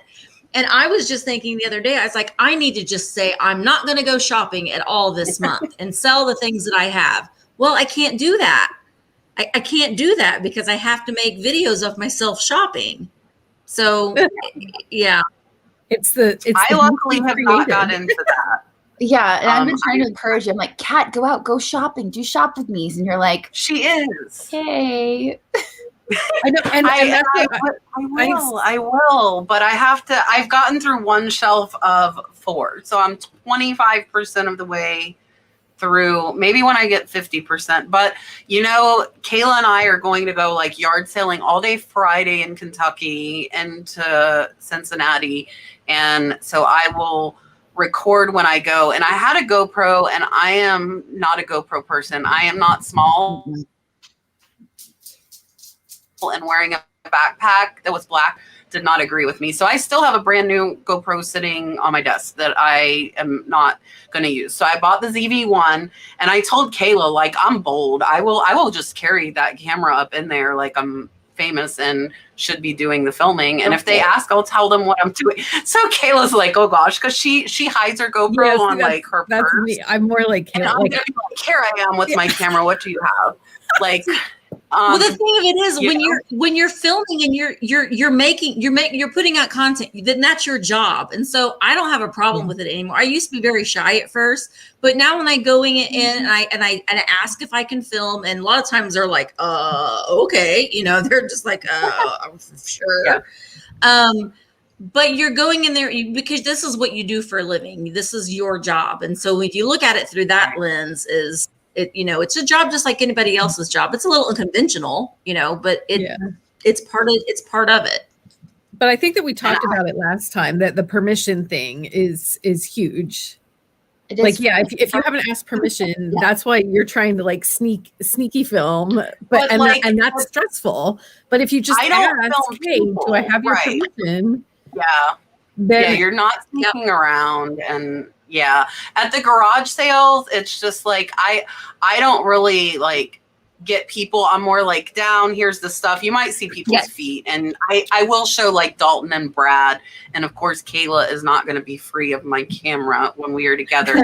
But So I had people ask and I would tell them, and at the thrift stores and the antique stores that I went to, they have not cared. So I'm hoping without like lugging the backpack around now that I have got the camera that I'll be able to do more when I go. But I know Jocelyn's like me, like I don't like people like in my space. And so I like run, and some of the places around me are always busy and you like can't get away from the people. So I, in order to start doing those, probably need to find the good places that aren't going to be like super crazy busy, where I can go in and I can film and find stuff.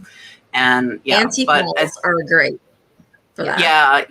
And as far as the balance, like I probably don't have the best balance because I'm a workaholic.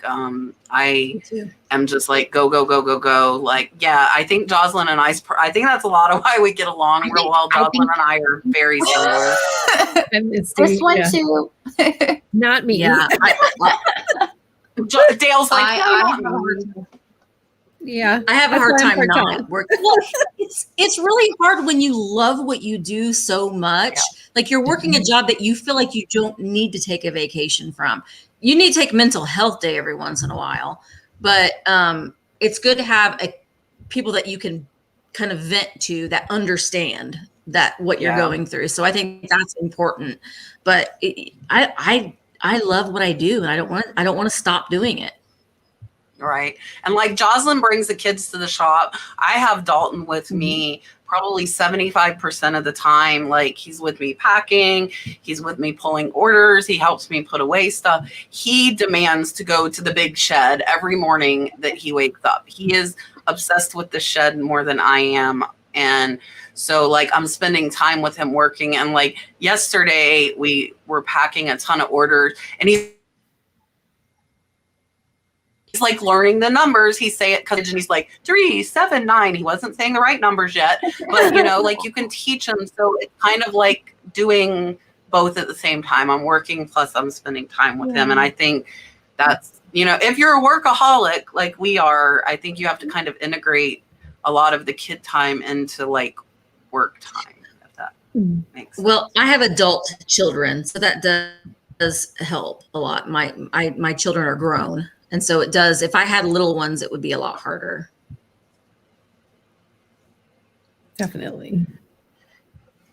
I mean, that's one of the reasons I took this up, was because my younger daughter graduates this Friday from high school. And so I, kind of saw this.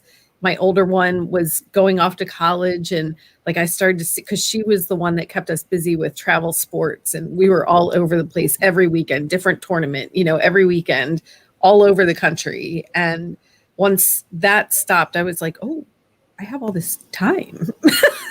What do I do? And you didn't want to have another baby like Kat, right? No. Cuckoo over here. No. Yeah, so that was actually, I was looking for something to do, but I didn't necessarily have a ton of disposable income that I could have an expensive hobby. So I thought, what's a hobby I could have where I could actually make money? Yeah. That sounds like a fun hobby. So.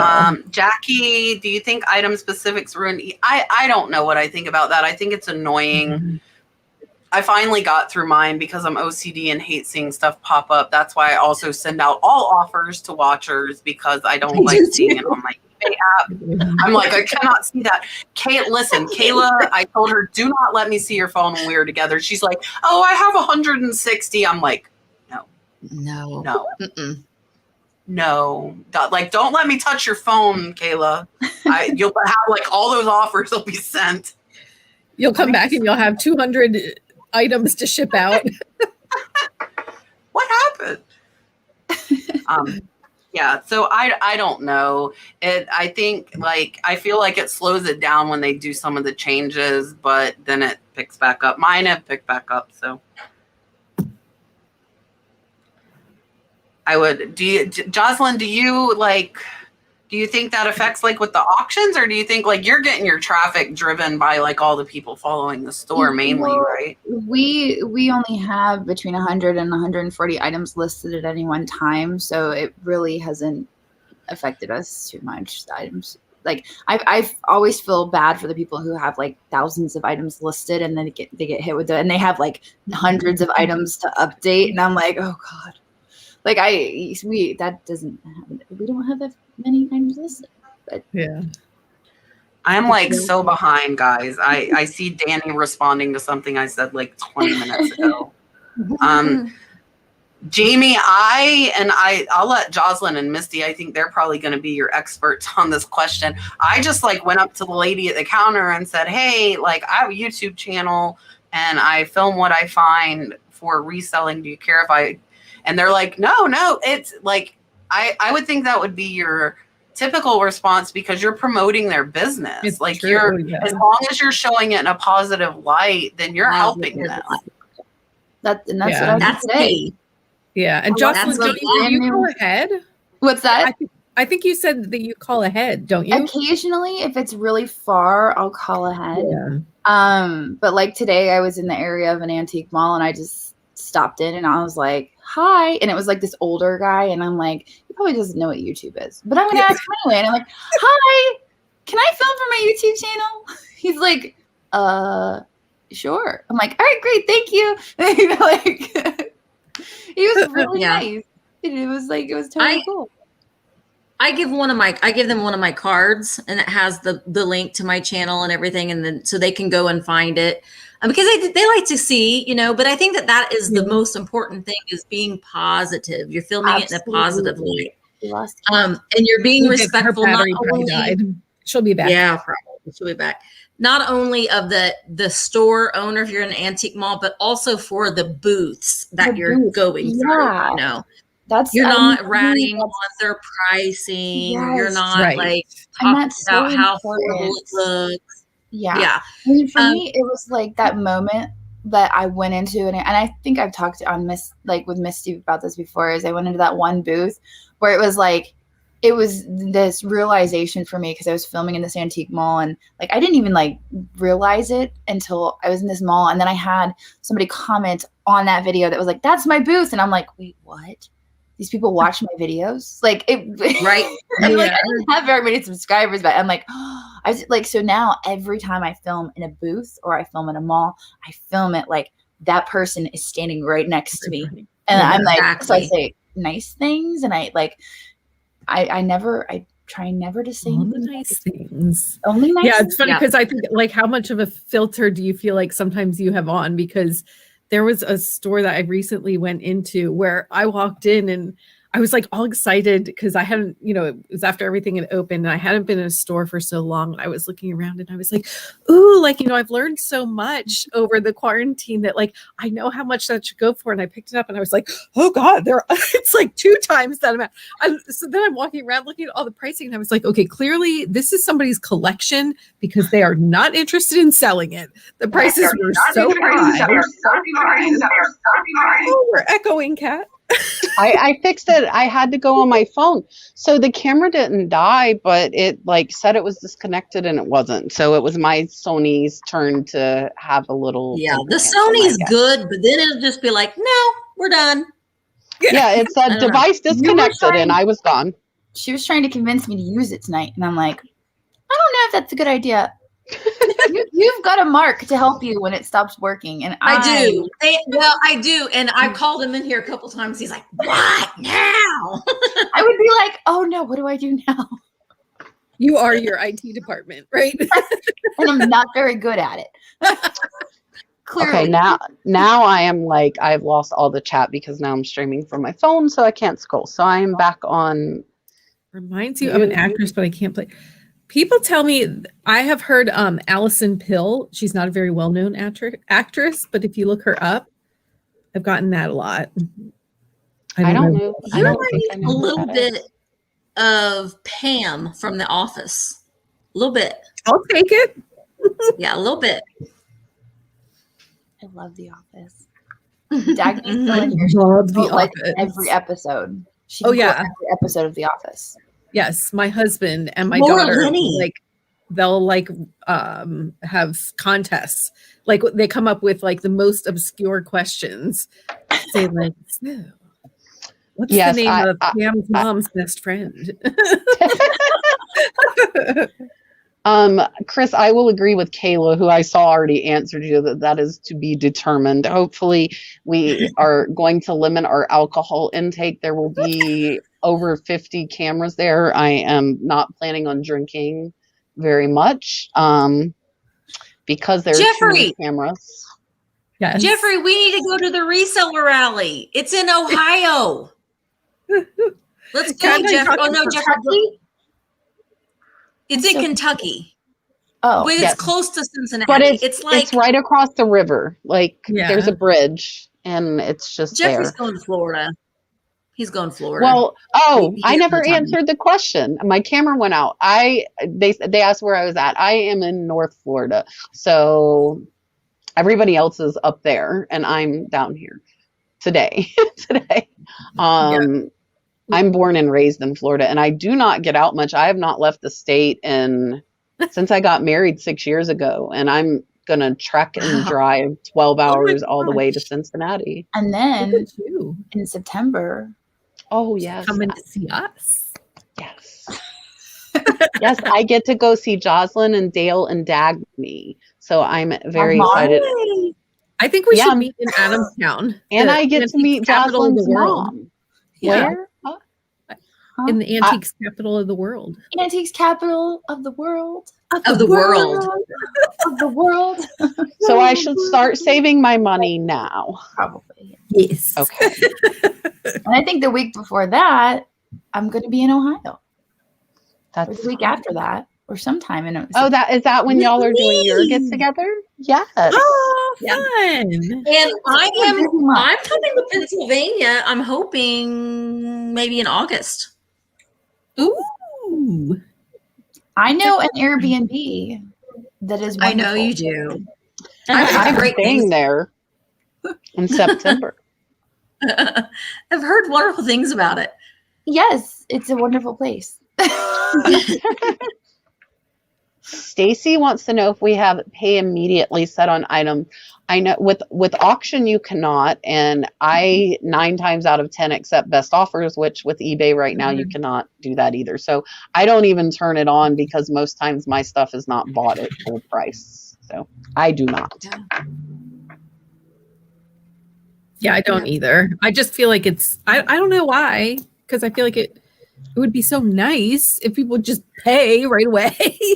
But I don't know if it's like it would be a deterrent. I don't know. Yeah, I think it would be kind of a deterrent. Dagny says that Misty wants to come to our Goodwills. She loves the Goodwills. We're gonna have to go. I love a good Goodwill. I love a good Goodwill. I don't love a Goodwill when there's nothing there. See, I won't know what to That's think with the good Indiana. Goodwill. Yeah, Indiana, they're not good. They're not good Goodwills. Well, we will drive an hour to the Goodwill. Okay, we will drive. Yes. Us too, all of us. All of us. Misty, you can come with us. Maybe month I should apart. just come I in will- September. Everyone, come to the Goodwill. No. I'm like, Not No. everyone. no. Yeah. Not everyone. Stay home. No. Roman, I have to work a 12-hour shift tomorrow. And then my husband has surgery on Thursday morning. And I'm going to make sure he is okay. And then I'm leaving on Thursday. Are you okay? Okay, good. See you later. Bye. Yeah. Dalton will take care of you. Dalton, make sure Daddy's She's okay. leaving instructions with Dalton. This is how you call he's so funny. 911. Remember He calls me. 911. He has Duo, so he calls me. So he knows. My mom, I think I told this before, but him and my mom somehow unplugged the monitor on the computer, and he had called me in 30 seconds. And I hear my mom in the background, "Don't call your mom. She'll fix it when she gets home." And like I was already on the line. So he will call and he will tell. Like if he gets in trouble, he'll call and tell on Brad. "Daddy, go." Like he's a little too smart. That's hysterical. So I tell him he has to keep his phone charged. And then Dalton will watch over Brad for me. Carol wants to know, do you have a lot of people approach you because they recognize you from YouTube? That question is not for me. Yes, I do. Yeah. A lot. And it's always weird. I mean, it's not weird in like a bad weird way. It's just a weird in an awkward way because you don't see, like, I don't know. It's just different. It's definitely different. It's flattering, I guess. It's flattering. Yeah, but I like when people come up to me and they talk to me. It's weird when people just stare at me. It's like Instead of saying something. Yeah. I prefer when they come up and they're like, "Are you the crazy lamp lady?" And I'm like, "Yeah, I am." And they're like, "Oh, hi," and that's great. But it's when they're like, just staring, and they're like doing that like weird, and I'm like, like, wait, you forget. I'd be like, I see you. Yeah, I'm like, do you recognize somewhere? Just say something.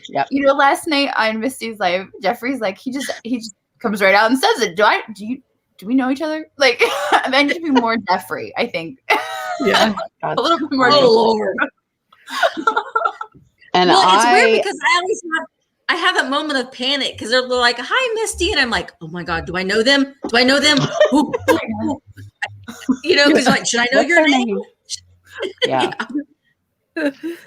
And I don't source much in person, so it's funny because like people at work. So I will have my hair down at the rally. I will have my hair down at the rally, but other than the rally.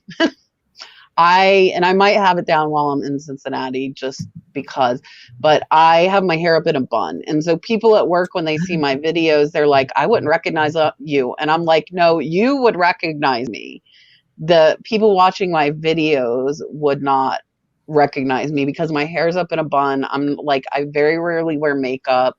And I actually, since I don't go out much, I had somebody like a month ago, me and Dalton were walking at a garage sale and I hear from behind me, "Are you the nurse flipper?" And I'm like, oh. And I was like, yeah. And she's actually one of my channel members is the funny thing. And she didn't recognize me from sight. She recognized me from my voice, like talking to Dalton. She's like, "Oh, I knew your voice." So I think of like, and I know a lot of people like close to me watch, but I don't go out much to source. So I haven't had that. But like Misty said, like just that one time, it's kind of awkward because like do you know them from somewhere else? Like how do they know your name? I think I'm being rude because I don't remember who they are. Yeah. Usually for me, it's at a thrift store or an antique mall. And then it's just like a given. It's like, oh, you know me from my channel. But like anywhere else, it's like, are you Ashton's teacher? Like, do you teach my kids? Like, do I know you from church? Where do I know you? Right. And Jocelyn has had this, and I have had this discussion before though too. Like when we're going to be meeting up and going to a big flea market or whatever, and we want to be there because we're shopping. But it's hard when you are getting stopped. When you're trying to also shop and do your job and you want to say hi to everybody and you want to have these conversations, but you can't stop every 10 minutes. And then it just makes it hard for you to be able to do your job and to look because we have fun when we're going out to the flea markets and stuff. So it'd be great if there was some sort of a balance, I guess. Cause you don't want to be rude. Like, sorry, can't talk to you right now.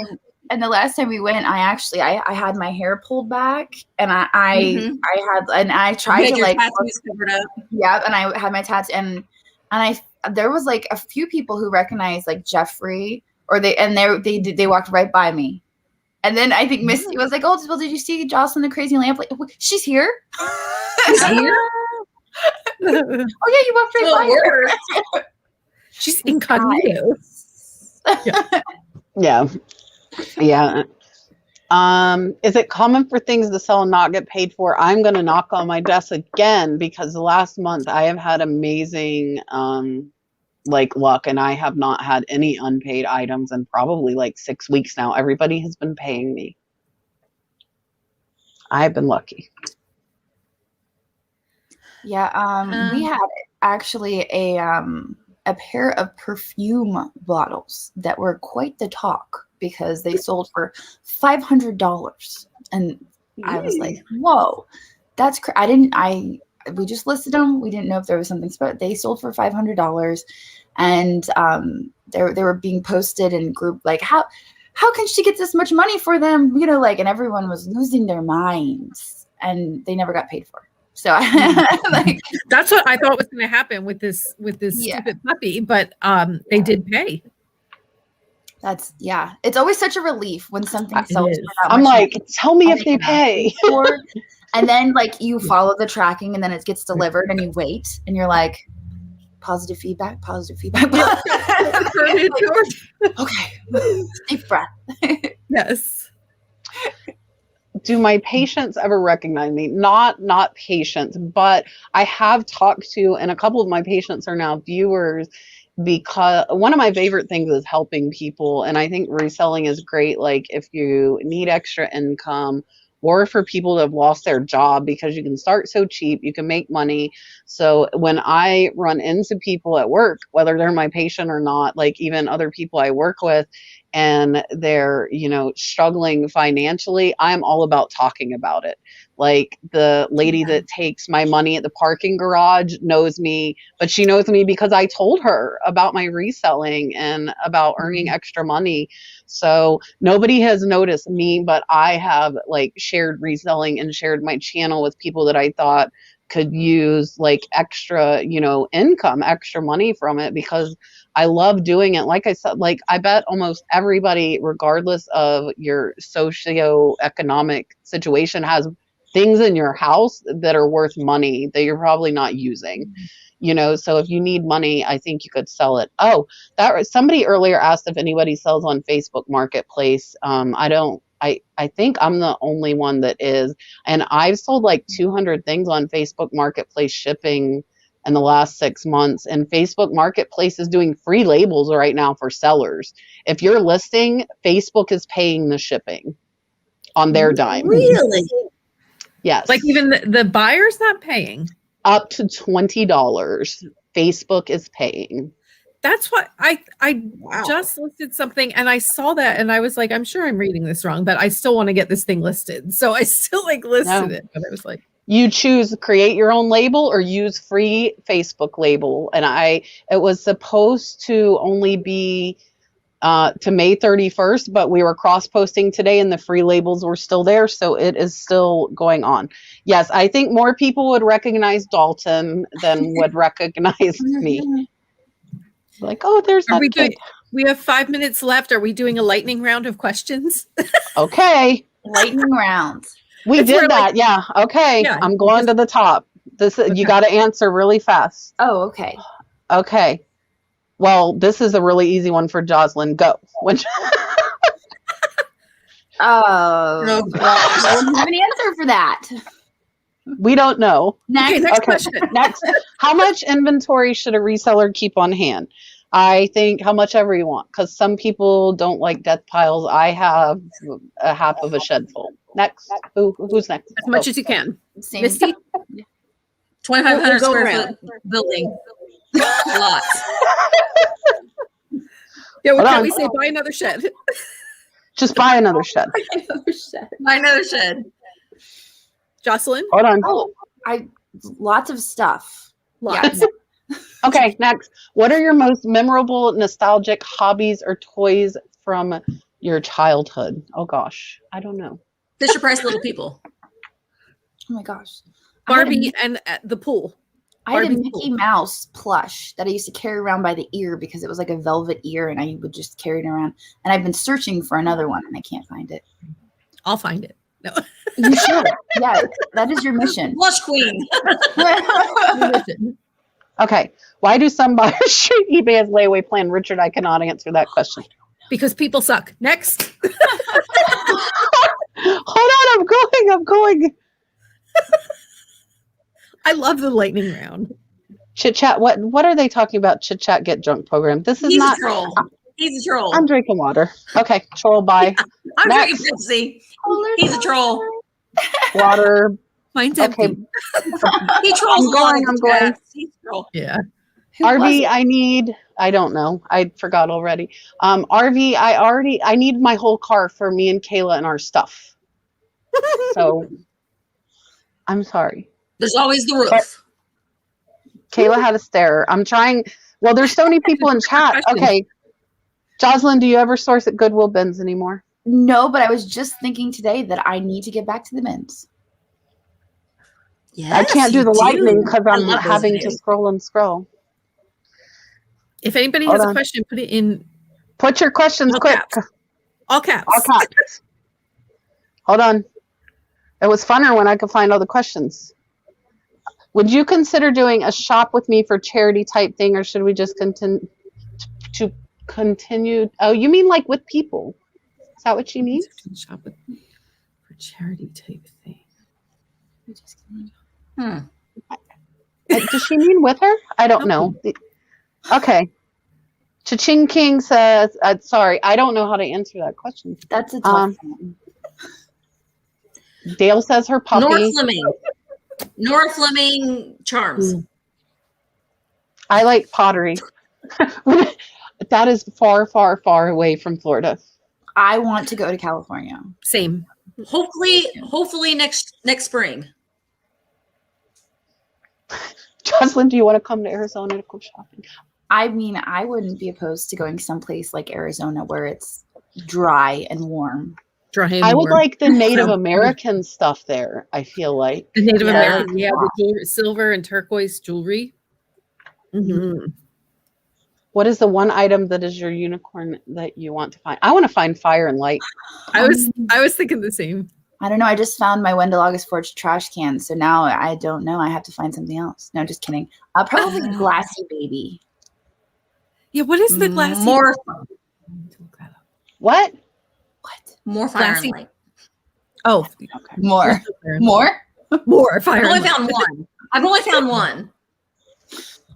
Do any of you want to do the gummy bear challenge? No. I don't even know what it is. Don't ask. Just say no. It's like some burning gummy bear. Don't get too involved or they'll pull you into it. That's my thing. Cinnamon hot. Cash or credit for purchases. If I can use my card so I have a trail for my business, I'm using my card. Debit card. Debit card. My business debit card. Only thing I use. Okay, I think that's it. Oh, what's the best thing you ever sold? I sold the best thing I remember. Oh, actually, since I'm thinking of posters, I sold 2 Smokey the Bear posters, one for $250 and one for $350 that I paid $10 for them rolled up in a 1970s trash can. So I paid like 50 cents and sold them for $250 and $350. That's pretty fantastic. That is fantastic. I mean, I had my Hickam Field teapot that sold for $700 and something. That was pretty great.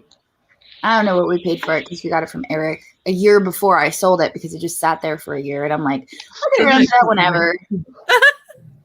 And then it sold for $700. How about you, Whole Misty? baggie full of Nora Fleming charms that are retired Nora Fleming charms. I probably made about $4,000 on a $2.50 investment. I love that story. That is a great story. I think that I heard you say that. That went by so quick. Like I could have sold them for more. I didn't do my diligent research on those. I started searching high bid near me after I heard you tell that story. I was like, can I find it? Can I find these things? Okay, this is the last question. Largest thing you ever shipped? I've shipped my furniture via U-Ship, but the largest thing I have put in a box is a wheelchair, and I left it put together, and I put together 3 giant boxes with a lot of eBay. I love that. Man. That was recent too. You did a video, didn't you? Yeah. It was probably like 6 months ago now, yeah. Okay. Probably a large antique framed photograph. I mean, portrait. Like with, that's probably That's probably the biggest I think thing. potentially Misty's balloon might be one of the largest things I've ever done. Jill says you saw it tonight. You saw it tonight. Yeah. That was a big box. Yeah, mine was a pair of lamps. Go I figure. sold a pair of lamps, and of course they had to go to Puerto Rico, right? Like Oh, they I remember couldn't. that too. Mine went to I- California, and I was like, curses, why? And, Everything goes to where did I ship them? Always. Oh, Hawaii, and I was off. It was like I put 10 ounces and it was 1 pound 3 ounces, and I was like, son of a gun.